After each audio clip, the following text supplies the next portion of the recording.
boleh kirim ke nomor OVO yang tertera di layar kanan masing-masing.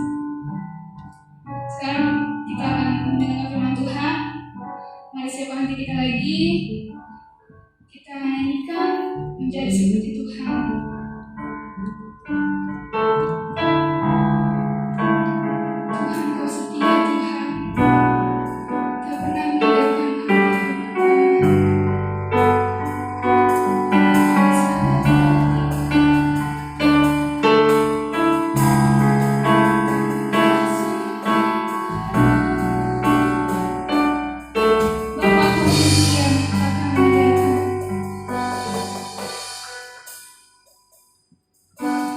Takkan setia, takkan meninggalkan, dan ku percaya kau milikku, kami milikku, dan ku milikmu.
Shalom, selamat malam anak-anak Youth GBI Padu.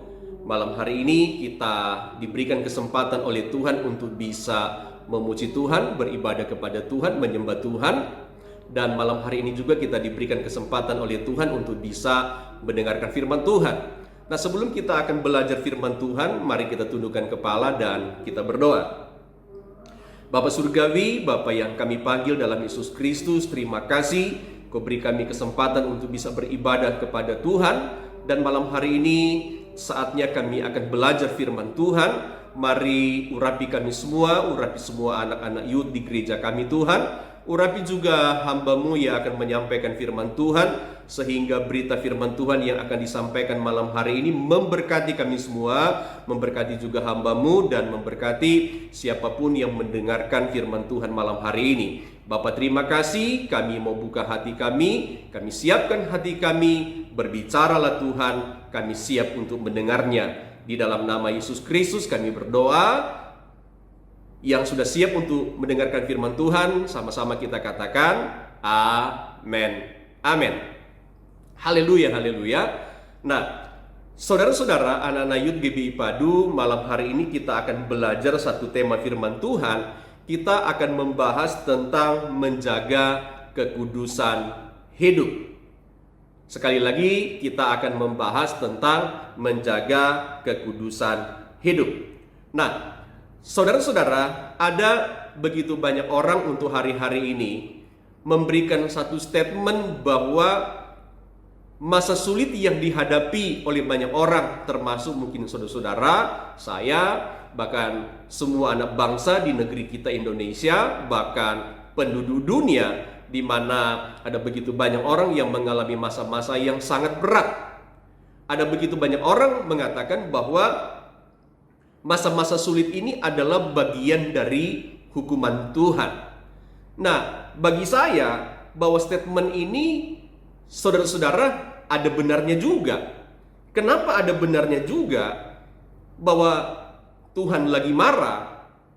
Karena memang untuk hari-hari ini kita bisa lihat bersama-sama bahwa ada begitu banyak orang yang memang tidak takut lagi berbuat dosa.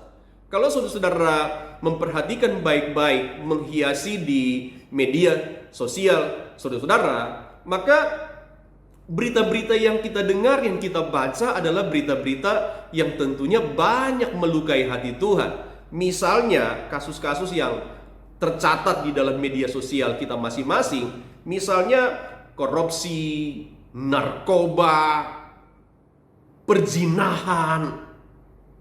Ya, kalau saudara-saudara memperhatikan baik-baik, itu begitu luar biasa. Perzinahan yang terjadi bukan cuma di kalangan anak-anak muda, di kalangan orang-orang tua. Ngeri. Saudara-saudara, minuman keras, apalagi perampokan, perjudian. Dan ada lagi satu yang begitu fenomenal hari-hari ini adalah bagaimana ada orang-orang tertentu, saudara-saudara, memprovokasi permusuhan, kebencian terhadap orang-orang yang lain.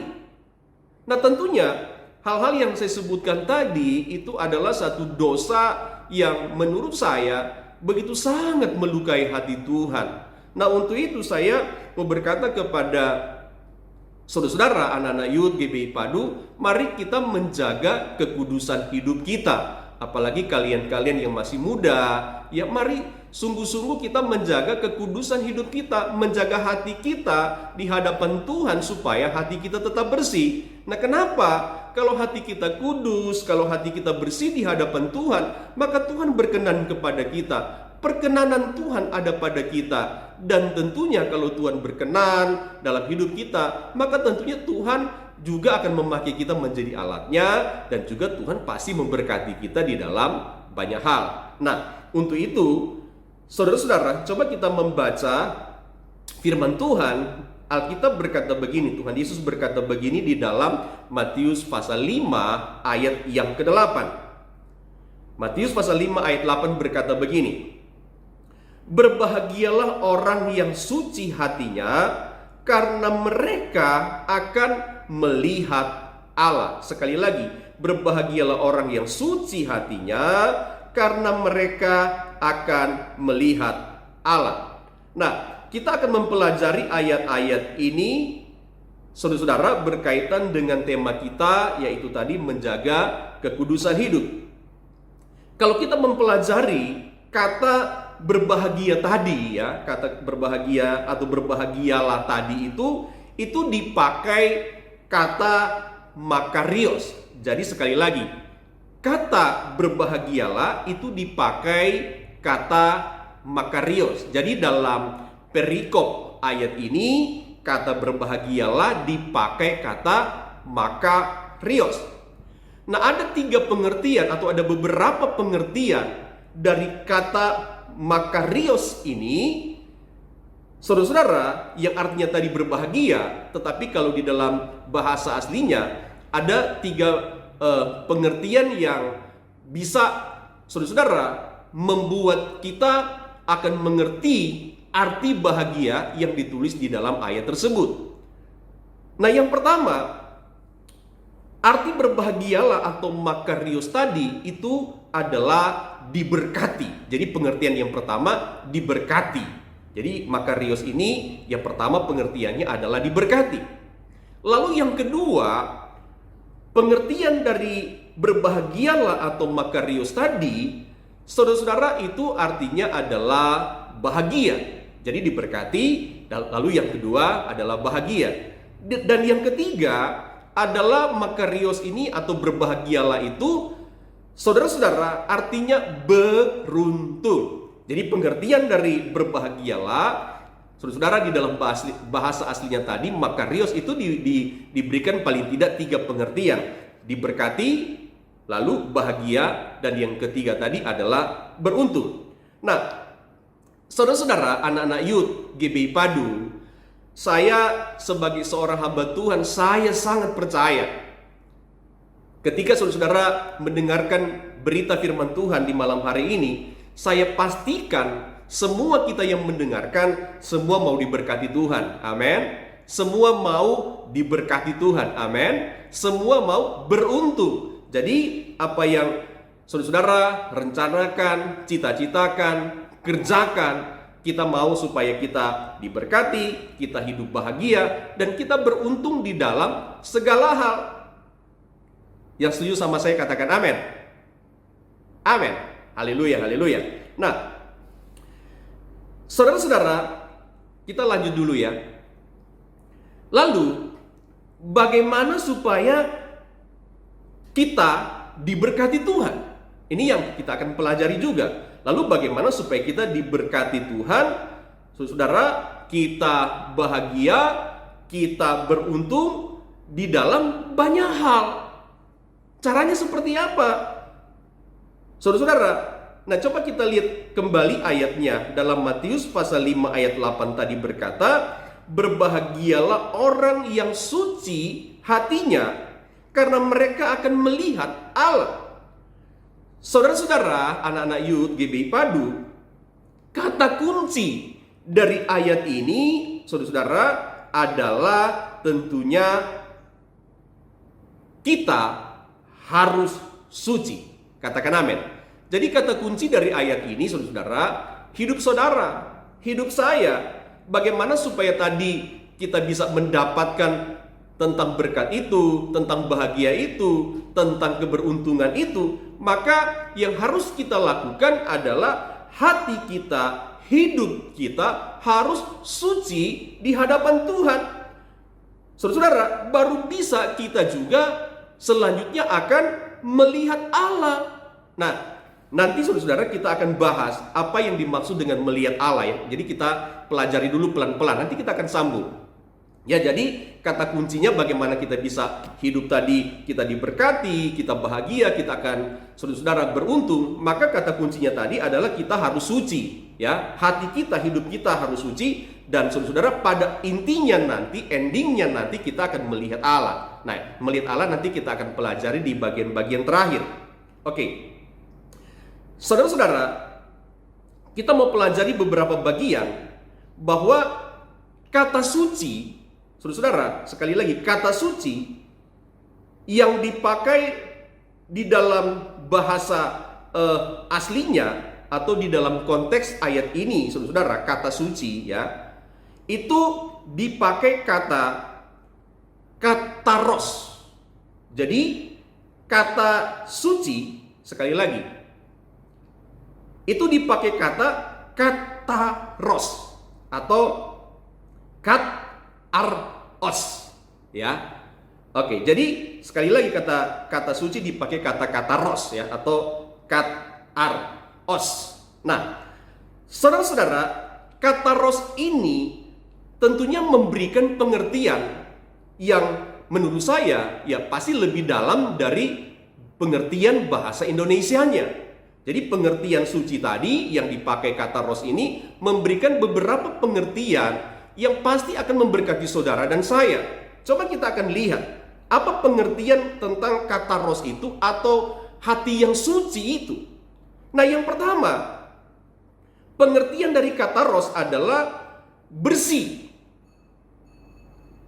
Kalau kita bicara tentang bersih, saudara-saudara, tentunya bebas dari kotoran. Nah, misalkan kalau baju kita tadi yang kotor ya, lalu kita cuci dengan memakai sabun, saudara-saudara, atau misalnya kita juga rendam dulu supaya kotorannya itu cepat keluar, lalu setelah kita cuci, maka baju kita itu menjadi bersih. Artinya baju kita itu, saudara-saudara, menjadi baju yang layak dipakai, dan saudara-saudara tentunya tidak akan menjadi penyakit bagi kita kalau saudara-saudara itu menjadi baju yang bersih. Ya, karena kenapa? Bajunya itu sudah tidak ada kuman lagi, bersih. Karena sudah dicuci. Jadi kataros itu memberikan pengertian yang pertama itu bersih, saudara-saudara. Jadi tidak ada kotoran lagi, tidak ada noda lagi. Hati kita juga harus bersih, saudara-saudara. Hidup saudara, hidup saya, hidup orang percaya itu harus menjaga hati. Hati kita harus bersih di hadapan Tuhan. Jangan ada kotoran lagi yang menempel, yang pada akhirnya melukai hati Tuhan. Nah, kita lanjut dulu. Yang kedua, kataros ini atau suci itu artinya murni. Jadi yang pertama bersih, lalu yang kedua murni. Apa yang dimaksud dengan murni, saudara-saudara? Artinya kalau di dalam pengertian bahasa Indonesia, murni itu adalah sama sekali tidak ada campuran, tulen. Misalkan emas, ya, emas itu betul-betul tidak ada campuran dengan apa? Dengan bahan-bahan yang bukan emas. Jadi kalau misalkan emas itu dihancurkan begitu kan, atau dilebur kembali, maka betul-betul semuanya itu emas. Tidak ada bahan-bahan yang lain, atau misalkan besi di dalamnya, ada tembaga di dalamnya, tidak ada lagi, betul-betul murni emas. Atau misalkan juga kan saudara-saudara, kalau kita beli bahan bakar ya, kalau kita mau isi bensin mobil kita atau kendaraan kita, kadang-kadang ada tulisan-tulisan di pinggir jalan yang jual eceran itu bensin murni. Artinya misalkan dia Pertamax, itu tidak ada campuran yang bukan Pertamax, asli ya. Jadi saudara, pengertian hati ini saudara atau suci ya, hati kita suci itu murni. Jadi saudara, hati kita ini yang kudus, yang murni, artinya jangan lagi ada campuran-campuran dosa yang masuk, yang mendiami hati kita. Jadi jangan ada lagi campuran dosa. Betul-betul hati kita murni, hati kita kudus, karena kita memang sudah dikuduskan, disucikan oleh siapa? Oleh Tuhan, oleh darah Kristus. Nah, kita lanjut lagi dulu saudara. Yang ketiga, pengertian dari kata ros ini memberikan pengertian yang ketiga adalah tidak bersalah. Kalau kita bicara tidak bersalah, artinya saudara-saudara, kita tidak lagi melakukan kekeliruan ya, kekeliruan atau apa? Atau melanggar aturan. Jadi orang yang tidak bersalah adalah orang yang tidak melakukan satu kekeliruan, atau adalah orang yang sama sekali dia tidak lagi melanggar aturan, dia tidak melakukan kesalahan. Jadi saudara-saudara, anak-anak Youth GBI Padu, saya mau berkata kepada kita, kalau kita mau menjaga hati kita suci, berarti hati saudara suci, hati kita murni, hati kita juga tentunya sudah tidak bersalah atau tidak melakukan kesalahan. Nah, coba kita baca dulu, saudara-saudara. Ketika saudara-saudara sudah bertobat, saya sudah bertobat, kita sudah terima Tuhan Yesus sebagai Tuhan dan Juru Selamat, maka tentunya saudara-saudara, dosa kita ini, hidup kita ini sudah apa? Dikuduskan oleh Tuhan, dosa kita sudah diampuni oleh Tuhan, hati kita sudah dikuduskan, disucikan, dibersihkan oleh Tuhan. Lewat apa? Lewat Yesus mati di kayu salib. Makanya kita baca dulu ya. Yesaya pasal 1 ayat 18 berkata begini. Yesaya pasal 1 ayat 18 berkata begini. Marilah, baiklah kita berperkara firman Tuhan.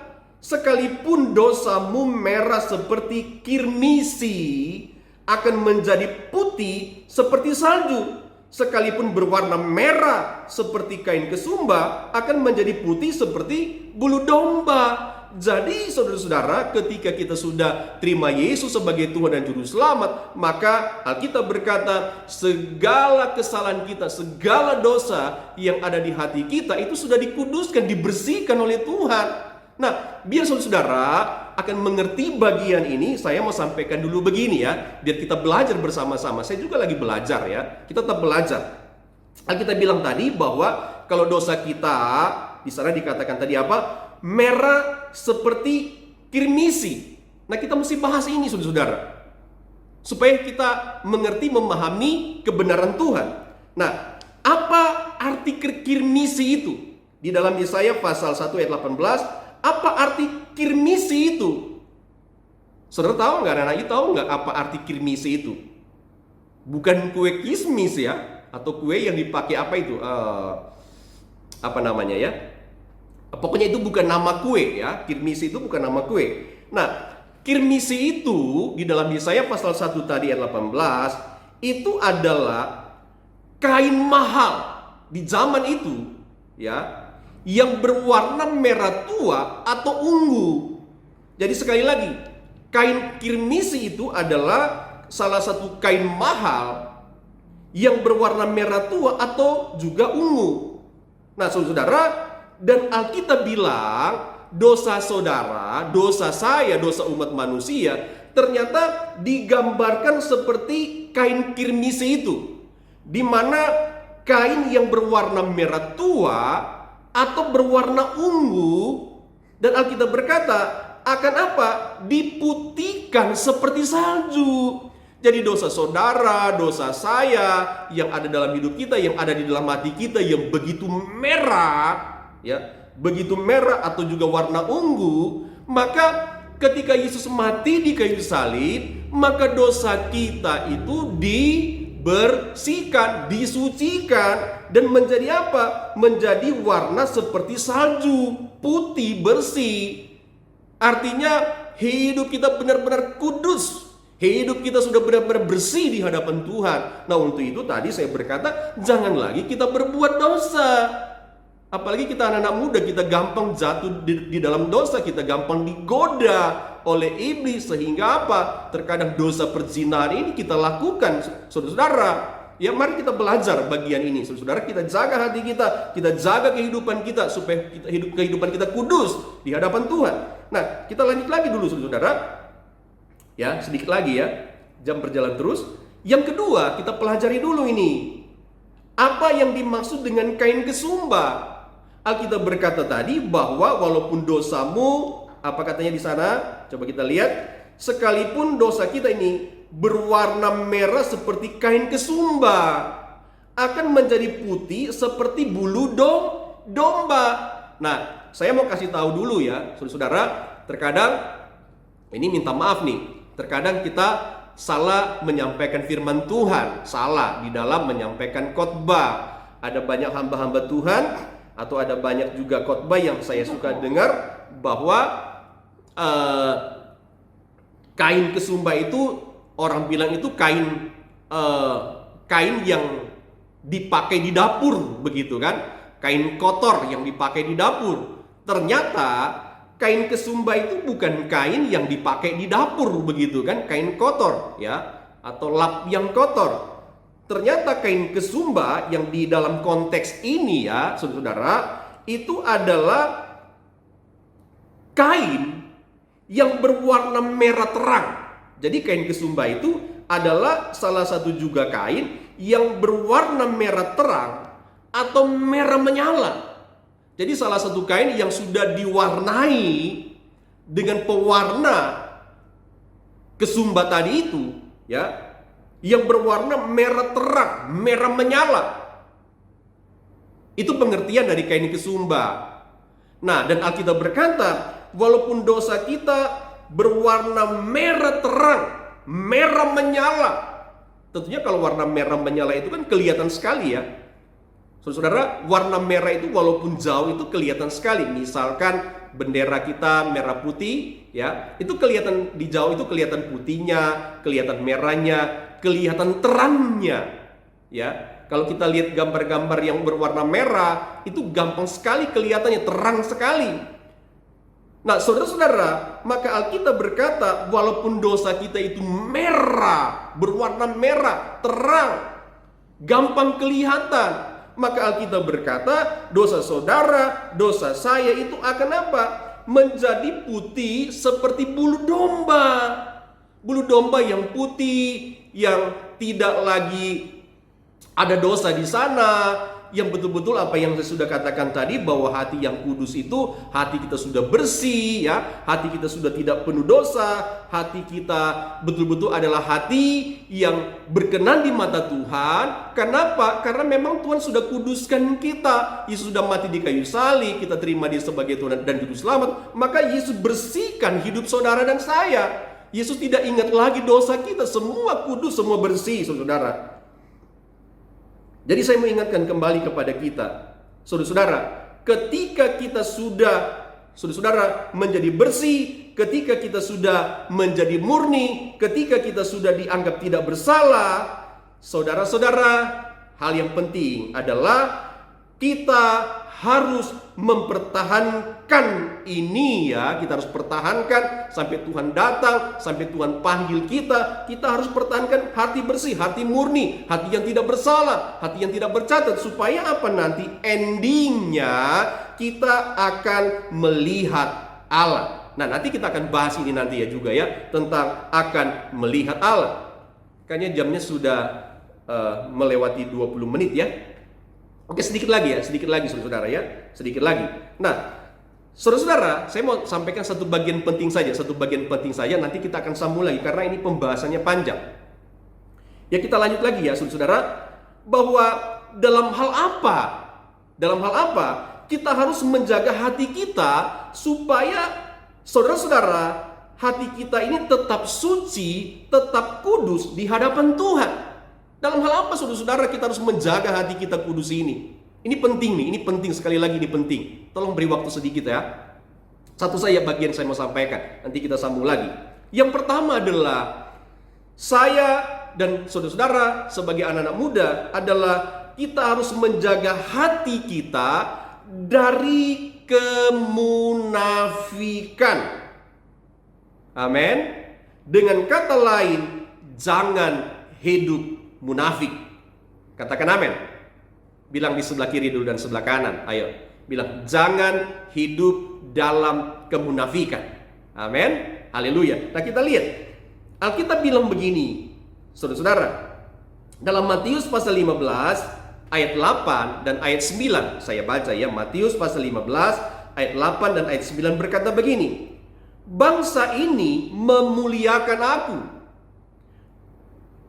dengan bibirnya, padahal hatinya jauh daripadaku. Percuma mereka beribadah kepadaku, sedangkan ajaran yang mereka ajarkan ialah perintah manusia. Coba saudara-saudara perhatikan, sampai Tuhan Yesus bilang bangsa ini memuliakan aku dengan bibirnya, padahal hatinya jauh. Apa maksudnya? Saudara-saudara, ada begitu banyak orang, Saudara-saudara ya, ini kita mesti belajar baik-baik ya. Kita mesti hati-hati sekarang di tahun 2021, betul-betul kita harus hati-hati dalam menjalani hidup ini. Yang tadi saya katakan supaya apa? Perkenanan Tuhan itu nyata dalam hidup saudara. Belas kasihan Tuhan nyata dalam hidup saudara dan juga saya. Adalah ada begitu banyak orang yang saudara-saudara kelihatan mereka beribadah. Kelihatan beribadah, nampak sekali. Dan bahkan bukan cuma beribadah, saudara-saudara. Bahkan orang-orang juga terlihat di dalam apa? Di dalam pelayanan mereka. Beribadah, melayani dengan bermacam-macam pelayanan. Tetapi apa yang terjadi, saudara-saudara? Kehidupan mereka ini ternyata adalah munafik. Ya, munafik di hadapan Tuhan. Nah, kenapa saya berkata munafik? Saudara-saudara, ya saya berharap kita tidak ya. Saya berharap kita semua sudah bertobat. Amin. Bilang dulu kiri kanan, ayo sudah bertobat kan? Sudah tidak munafik kan? Katakan amin. Nah, Yesus kan bilang, orang beribadah tetapi sebetulnya hatinya jauh. Yang ini yang saya sebutkan tadi adalah munafik. Coba kita bahas sedikit lagi, saudara-saudara. Mengapa hati mereka itu munafik? Ya, anak-anak Yud, karena saudara-saudara, hati mereka itu penuh dengan apa? Penuh dengan kebencian. Penuh dengan apa? Penuh dengan apa lagi? Amarah. Jadi ada banyak orang setia ke gereja, kelihatannya memuji Tuhan, tepuk tangan, berlompat-lompat melayani Tuhan. Tetapi apa yang terjadi? Hati mereka ini penuh dengan kebencian dan amarah. Itu namanya munafik di hadapan Tuhan. Percuma kita beribadah, percuma kita melayani Tuhan kalau apa? Kebencian itu, amarah itu tidak diselesaikan. Nah, kita berkata begini, saudara. 1 Petrus pasal 2 ayat yang pertama. Oke, satu ayat saja lagi ya. Satu ayat lagi ya. Nanti kita sambung ya. 1 Petrus pasal 2 ayat yang pertama berkata begini. Karena itu buanglah segala kejahatan, segala tipu muslihat, dan segala macam kemunafikan, kedengkian, dan fitnah. Nah, coba saudara-saudara perhatikan bahwa Alkitab mengajarkan kita bahwa kemunafikan itu harus dibuang. Kenapa? Saudara-saudara, kemunafikan ini adalah salah satu jenis kejahatan yang Tuhan juga tidak suka. Kenapa? Karena orang yang munafik, maka di hatinya itu, saudara-saudara, akan timbul kedengkian. Orang yang munafik di hati ada dengki. Di hati itu ada dendam. Nah, lalu apalagi? Setelah ada kedengkian, ada dendam, maka akan menimbulkan fitnah. Nah, lalu saudara-saudara, dalam perjalanan hidupnya dia akan memfitnah. Si A begini, si A begitu, saya tidak begini, saya tidak begitu. Lalu dia mulai memfitnah orang. Ya kan belum tentu apa yang dia ceritakan juga itu benar. Tetapi saudara-saudara, dia selalu apa? Membenarkan dirinya sendiri bahwa dia tidak bersalah. Oke, saya kira ini sudah terlalu panjang, saudara-saudara. Nanti kita akan sambung lagi, kita akan bahas lagi. Nah, untuk itu kita saja berdoa. Ya, mari kita tundukkan kepala dan kita akan berdoa. Bapa Surgawi, terima kasih kami sudah mendengarkan firman Tuhan. Jadikan firman ini menjadi kekuatan kami, menjadi berkat kami, sehingga ketika kami keluar dari ruangan ini, kami diberkati oleh Tuhan. Biar kami, anak-anak Yud, kami belajar untuk menjaga kekudusan hidup kami di tahun 2021. Bapak terima kasih, ini doa kami. Di dalam Yesus Kristus kami berdoa, kami mengucap syukur. Nah, saudara-saudara yang dikasihi Tuhan, kita akan mengakhiri persekutuan kita di malam hari ini. Mari kita angkat tangan di hadapan Tuhan dan kita terima berkat Tuhan. Mari pulanglah, bawalah seluruh berkat yang luar biasa ajaib dari Allah Bapa kita di surga, kasih sayang damai sejahtera yang dikerjakan oleh Tuhan Yesus Kristus di dalam setiap pribadi kita, penyertaan yang sempurna, yang luar biasa dahsyatnya dari Allah Roh Kudus senantiasa menyertai kita di tahun 2021 ini sampai Tuhan datang kali yang kedua. Di dalam nama Tuhan kami Yesus Kristus, kami berdoa, kami mengucap syukur. Dalam nama Yesus yang diberkati Tuhan, sama-sama kita katakan amin. Amin. Oke, Tuhan Yesus memberkati kita dan tetap semangat. Haleluya.